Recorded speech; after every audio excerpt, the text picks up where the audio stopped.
Bueno, buenas tardes, David. Muchas gracias por haber venido a nuestra asociación a presentar tu libro, La Guerra Civil como moda literaria. Y bueno, queríamos hacerte una serie de preguntas en torno a la lectura del libro. En primer lugar, esta cuestión que planteas al principio de los capítulos de la tesis del fin de la historia, ¿tú no crees que también estaría relacionado con, bueno, pues con otras tesis que defienden autores como Bauman, el sociólogo, que habla de la liquidez, de los tiempos estos líquidos que estamos viviendo en muchos aspectos de la vida, y como que este fin de la historia, y junto con la liquidez, me diría a recuperar ese pasado de ideales, un pasado más sólido, donde existían unos ideales más consistentes, más defendibles, ¿no?, que en la época en la que estamos viviendo. ¿Tú no crees que estaría relacionado con eso? Sí, lo primero, buenas tardes y muchas gracias a vosotros por invitarme aquí a venir a vuestra asociación a presentar el libro. Espero que el acto interese, que podamos establecer un buen debate con el público asistente. Y bueno, sí, tu pregunta es muy pertinente. Efectivamente, yo creo que lo que plantea Bauman de que vivimos en una sociedad líquida, ¿verdad?, donde se han perdido los... Sobre todo él habla, claro, como es sociólogo habla de cómo se han perdido los vínculos afectivos entre personas en una sociedad individualizada. Estamos totalmente solos en esta sociedad, somos incapaces de agruparnos, de decir nosotros, de crear una comunidad, y lo único que somos capaces al final es de decir yo, y en tanto que somos un yo individualizado, somos incapaces de, más que de construir comunidad, lo que hacemos es competir con otro yo individualizado, y al final se sustituye, y esto no lo dice exactamente Bauman, pero lo podemos interpretar, cómo se sustituye la lucha de clases por la lucha de subjetividades. Claro, vivimos en un tiempo posmoderno donde se puede explicar a través de este mito o esta tesis del fin de la historia de Fukuyama, donde nos tratan de decir que ya no hay posibilidad de construir un horizonte de emancipación, que ya hemos llegado al final de la partida y que lo único que tenemos que hacer es celebrar que vivimos en el mejor de los mundos posibles, ¿no?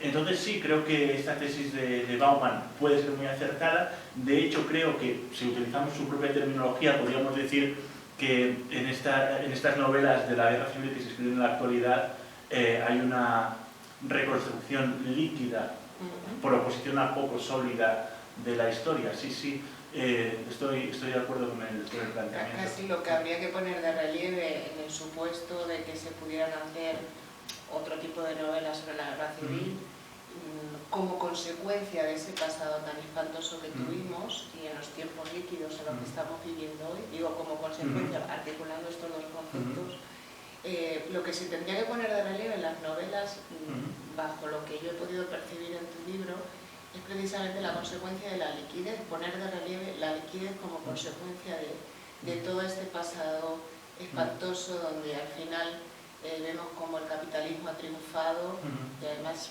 aparentemente sin ninguna perspectiva de cambiar algo, ¿no? Claro, a mí me gusta pensar, normalmente, y los marxistas, los comunistas, casi siempre tenemos que estar justificándonos, ¿no?, porque se ha establecido la idea de que el socialismo es incompatible con la democracia, cuando en verdad lo que es incompatible con la democracia es el capitalismo, porque cada vez que ha habido una situación donde ha sido posible reformar el capitalismo, porque la República tampoco era un escenario revolucionario que nos iba a conducir al socialismo, pero sí por lo menos se trataba de reformar el capitalismo, tratar de distribuir la riqueza de otra manera, se puso en marcha una reforma agraria. Siempre que suceden esas cosas, el capitalismo te monta un golpe de Estado, ¿no? Madrid, España en el año 36, pero podemos pensar en Allende, podemos pensar en Venezuela en 2002, podemos pensar en Venezuela hoy, ¿no? Es decir, que la verdadera incompatibilidad existente es el capitalismo con la democracia. Y en ese sentido estoy de acuerdo con tu planteamiento. El capitalismo en el año 36, mejor dicho 39, cuando finalmente la República pierde la guerra, es en ese momento en el que el capitalismo gana la batalla, y esa batalla la sigue ganando hasta hoy. Ahora te voy a hacer una pregunta un poco más comprometida, Sí. En el sentido de lo que tú hablas de los significantes, de ciertas corrientes post-estructuralistas, ¿no? Como la imposibilidad de objetivar la historia. Yo ahí me quedaba la duda al leer tu libro si las palabras las entendemos como significantes y si la palabra de por sí es un malentendido entre los seres humanos, porque eso es una cuestión también innegable, que es una fuente de malos entendidos entre los seres humanos. A veces se hace imposible la comunicación y si la historia lo que cuenta son hechos, ¿cómo es posible objetivar la historia? ¿Cómo es eso, esa frase que tú utilizas? Sí. ¿Cómo es posible objetivar la historia si la palabra ya en sí es una mediación, es una representación de la realidad?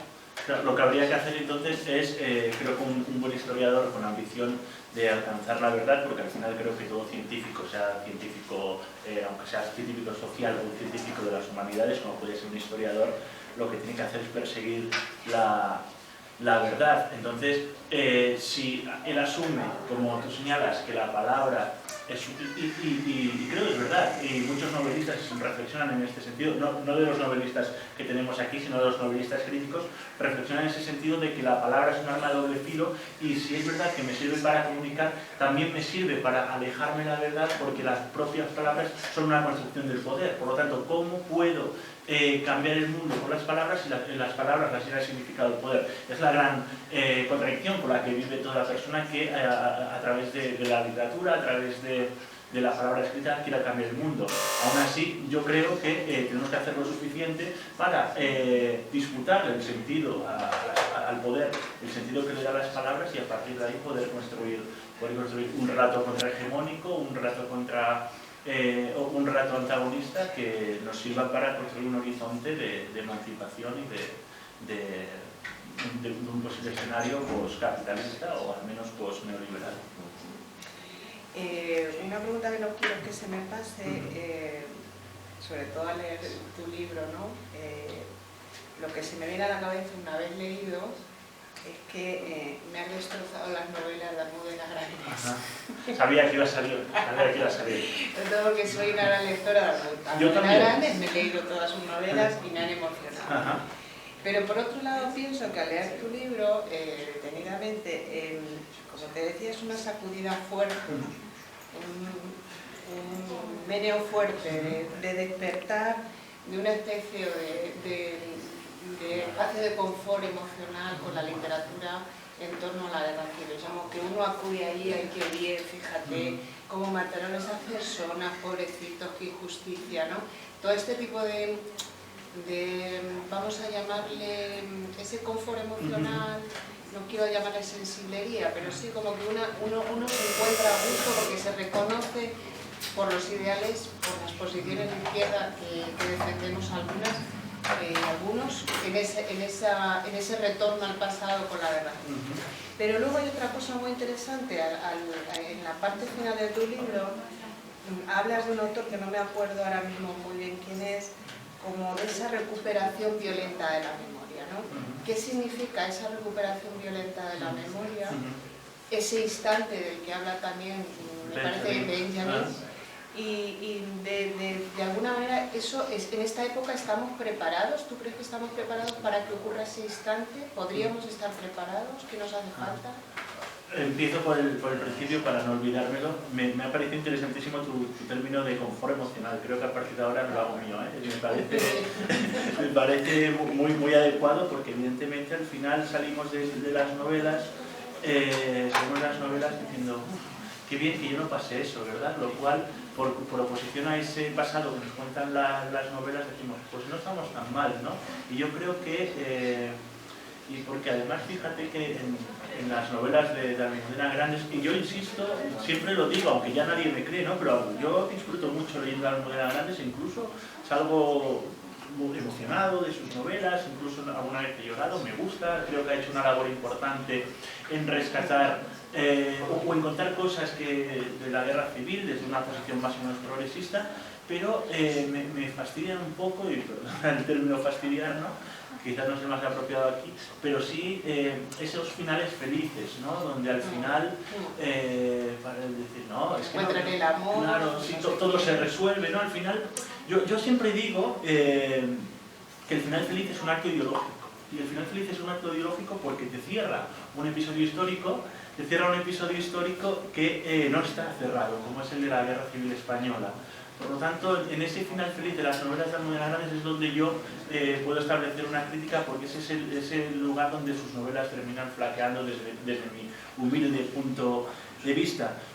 Y precisamente por lo que tú señalas, yo hablo al final de memoria, de un uso violento de la memoria, ¿no? Y pongo memoria en cursiva, memoria violenta en cursiva para que no me detengan, ¿no? Pero ¿qué quiero decir? Es algo que también tomo de Walter Benjamin, que creo que es de uno de los autores que mejor ha reflexionado sobre el uso político de la memoria como un instrumento para cambiar el presente, porque al final creo que la memoria, si no nos sirve, es decir, si la memoria solo es recordación del pasado, es decir, mirad, eso fue lo que pasó, pero no nos sirve para cuestionarnos el presente, creo que la memoria se vuelve estéril.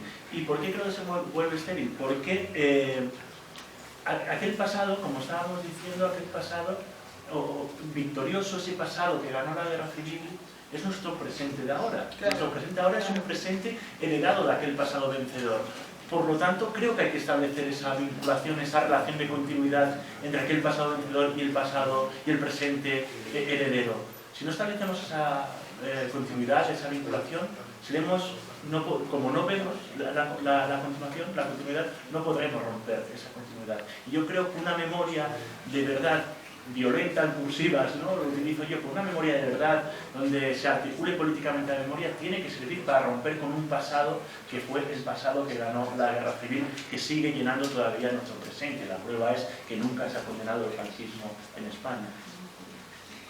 Mira, para terminar, como a mí también Walter Benjamin me encanta, he tomado literalmente algunas frases en relación de rescatar y no esconder el propósito, de detenerse en las cunetas, despertar a los muertos que las habitan, ¿no? Es lo que él escribía. Y no solamente hacerles a estos muertos que siguen en las cunetas sin nombres, sin nada, ¿no? De reconocerles un sentido de la justicia, de hacer justicia, sino que eso vaya aparejado también con una experiencia revolucionaria tal y como tú lo planteas. Me parece importante esto, que la memoria, la historia o todo lo que pasó y que sirva para ser una experiencia transformadora, revolucionaria de nuestro presente. Insisto, ¿tú crees que estamos preparados ahora actualmente? La que había olvidado esa parte de la pregunta. La época en la que estamos viviendo. No sé si estamos preparados, pero tenemos que trabajar para estarlo, ¿no?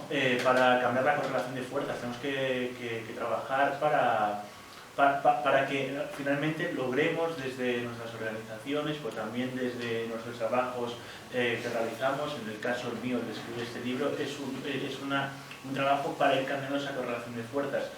Posiblemente no estemos preparados. Fijémonos, de hecho, cuando el Zapatero pone su llamada ley de la memoria histórica, que de memoria histórica tiene más bien poco, hay toda una agresión dialéctica por parte de la derecha, cuando eso realmente no cuestionaba nada, ¿no? Imagínate si hacemos una ley de la memoria histórica de verdad, lo que nos va a caer, ¿no? Por lo tanto, posiblemente esta sociedad no esté preparada, pero hay que trabajar para prepararla. Y estas novelas, que hoy en día se llaman novelas de la memoria histórica, creo que no están contribuyendo a la preparación de ese escenario. Decía Walter Benjamin, con una metáfora preciosa, que tenemos que convocar a nuestros muertos aquí y ahora para disparar contra los relojes, ¿no? Para que parar este tiempo y, una vez paremos este tiempo, poder construir un tiempo distinto. Yo añadiría disparar los relojes de la Puerta del Sol, ¿no? Que además es un escenario muy simbólico aquí en Madrid, ¿no? Creo que deberíamos disparar contra los relojes de la Puerta del Sol si queremos hacer de la memoria un instrumento revolucionario. Sin embargo, tengo la sospecha de que estas novelas que hoy se están publicando sobre la guerra civil, estas novelas que se llaman de la memoria histórica, más que disparar contra los relojes, lo que hacen es ponerles cuerda. Bueno, muchas gracias, David, por esta entrevista. Muchas gracias a vosotros.